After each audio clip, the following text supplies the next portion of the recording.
नमस्कार, मैं जितेंद्र चतुर्वेदी मतांतर में आप लोगों का स्वागत है।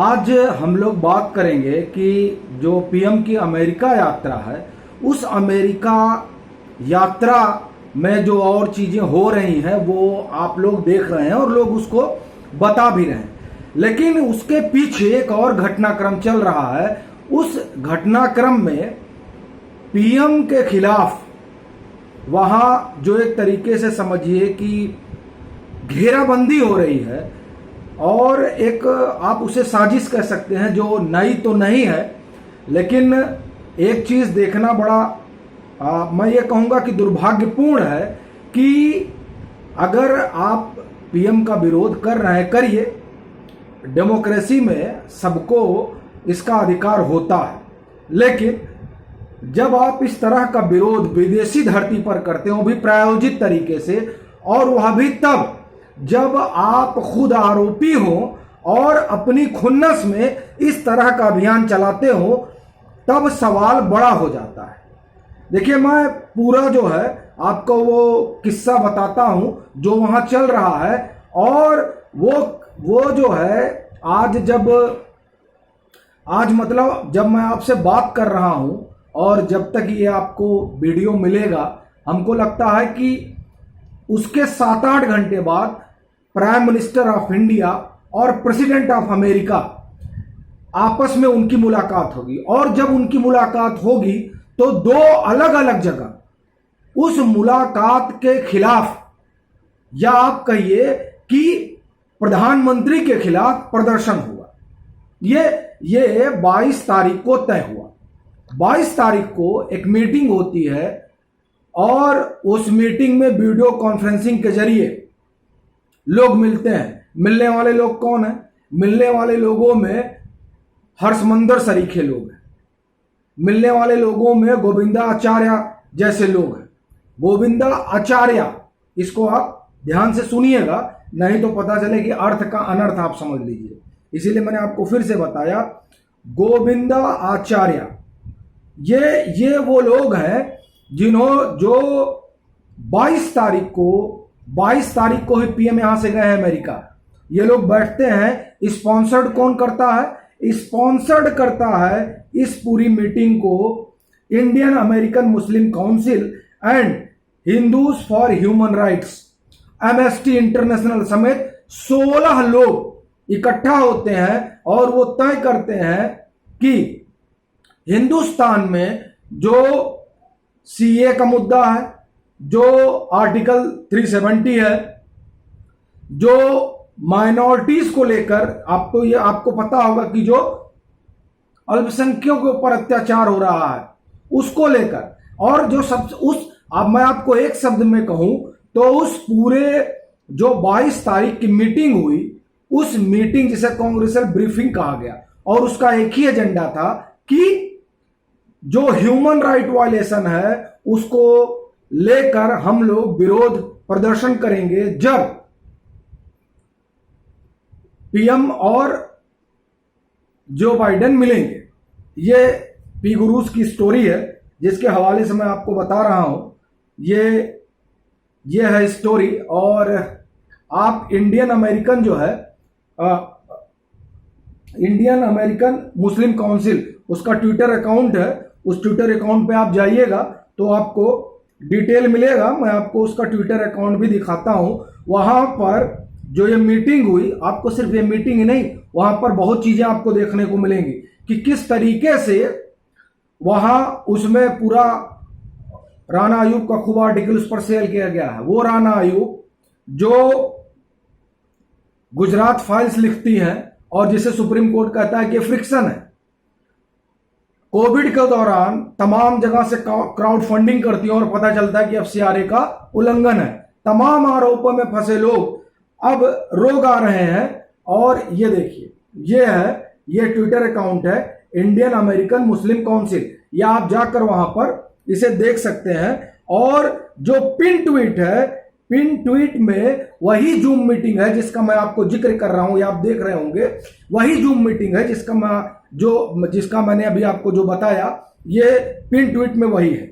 तो वहां पर यह तय हुआ कि हम प्रधानमंत्री और जो जो बाइडेन की जो मीटिंग होगी उस पर हम लोग वाशिंगटन और न्यूयॉर्क सिटी, यहां 2 जगह विरोध होगा। आप जब इस पर जाएंगे इंडियन अमेरिकन काउंसिल के इस पूरे उस पर ट्विटर पर, जब आप पूरा इसका ट्विटर खंगालेंगे तो आपको कई चीजें उसमें मिलेंगी, जिसमें आप देखिए, मैं आपको एक इसमें जो है जो विरोध प्रदर्शन वाला है, जो बाकायदे लोग वहां पर विरोध प्रदर्शन कर रहे हैं उसको लेकर भी, मतलब आपको इसमें जैसे कविता कृष्णन का आपको रिट्वीट दिख जाएगा, राना अयूब का ट्वीट जो है लोग रिट्वीट करते आपको दिख जाएंगे, अम्बेडकर इंटरनेशनल सेंटर, ये एक तमाम चीजें आपको जो है वहां पर दिखेंगी।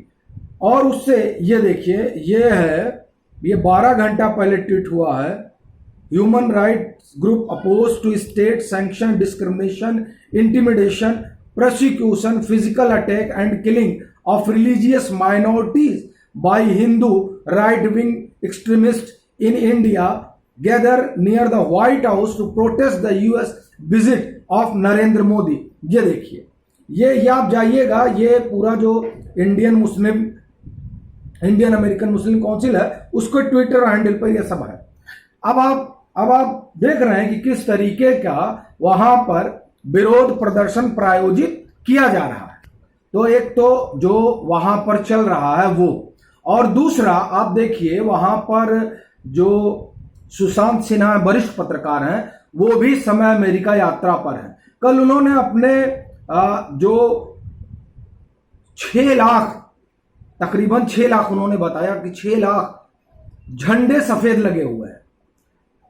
वो झंडे दरअसल उन लोगों की याद में, या वो लोग जहां पर जमींदोज है जिनकी कोविड से डेथ हुई, उन लोगों की याद में उनके परिवारजनों ने वहां जहां उनको जो है उनको अंतिम विदाई दी गई, वहां पर वो झंडे लगे हुए और तकरीबन 6 लाख, मतलब वो जो पूरी सफेद चादर, वो झंडे हैं तो पूरा लगता है कि सफेद चादर बिछी हुई है। इस तरीके से आप जब उसको देखेंगे तो जब आप उसको उन्होंने दिखाया, और उन्होंने ये बड़ा अच्छा सवाल पूछा, क्योंकि जब यहां पर लोग ड्रोन लगाकर इलाहाबाद और कानपुर में ड्रोन लगाकर डेड बॉडी गिन रहे थे, और गंगा के घाट पर बैठकर यहां के भारी भारी पत्रकार एक एक बॉडी गिन रहे थे, तब, और उससे पहले जब न्यूयॉर्क टाइम और वाशिंगटन पोस्ट यहां की जलती हुई लाशें दिखा रहे थे, तब क्या सफेद कफन से ढकी हुई वो पूरी जमीन, क्या न्यूयॉर्क टाइम्स, वाशिंगटन पोस्ट और यहां के तमाम जो पत्रकारिता के अगुआ हैं उनको नहीं दिख रही थी? तो ये दोनों चीजें, एक तो जो सुशांत सिन्हा ने दिखाया वाशिंगटन से, क्योंकि वो वहां पर हैं और वो पीएम की यात्रा कवर करने गए हैं, जो उन्होंने दिखाया, और दूसरा जो इंडियन अमेरिकन मुस्लिम काउंसिल की जो अपना जो ट्विटर अकाउंट है उस पर जो है, और जो पी गुरुज ने लिखा है, ये जब सारी चीजों को आप क्लब करते हैं तब आप ये पाते हैं कि दरअसल पीएम वहां गए हैं अमेरिका, हिंदुस्तान की खुशहाली, सिर्फ हिंदुस्तान की खुशहाली के लिए नहीं, राष्ट्रीय ही नहीं अंतरराष्ट्रीय शांति के लिए भी गए। क्योंकि जब वहां वो जाते हैं और पाकिस्तान की बात करते हैं तो पाकिस्तान से समस्या सिर्फ हिंदुस्तान की सरहदों पर नहीं है, पूरी दुनिया को है। क्योंकि जिन आतंकियों ने 9/11 को अंजाम दिया उनकी जड़ें पाकिस्तान से भी जुड़ी हुई थी। तो इसलिए पीएम वहां गए हैं अंतरराष्ट्रीय शांति और खुशहाली के लिए। लेकिन जो लोग, आप ये समझिए कि मोदी को लेकर, नरेंद्र मोदी को लेकर जिनके अंदर गजब की घृणा और कुंठा है, वो वहां उनके विरोध के लिए है, और उस विरोध का एजेंडा तय है। उस एजेंडे में सीए आएगा, आर्टिकल 370 आएगा, उस एजेंडे में और भी चीजें हैं जिनको उठाया जाएगा, और ये बताने और जताने की कोशिश होगी कि देखिए किस तरीके से हिंदुस्तान में ये हो रहा है और वो हो रहा है जैसे कोविड के समय न्यूयॉर्क टाइम्स, वॉशिंगटन पोस्ट और उनके तमाम लोगों ने मिलकर किया था। तो इस यात्रा का एक मुझे लगता है कि सबसे बड़ा फायदा ये हुआ कि वो लोग जो एक तरह से कॉन्स्पिरेसी रचते थे, एक बार फिर से एक्सपोज हो गए। चलते हैं, फिर मिलेंगे एक नए मसले के साथ। तब तक के लिए राम राम।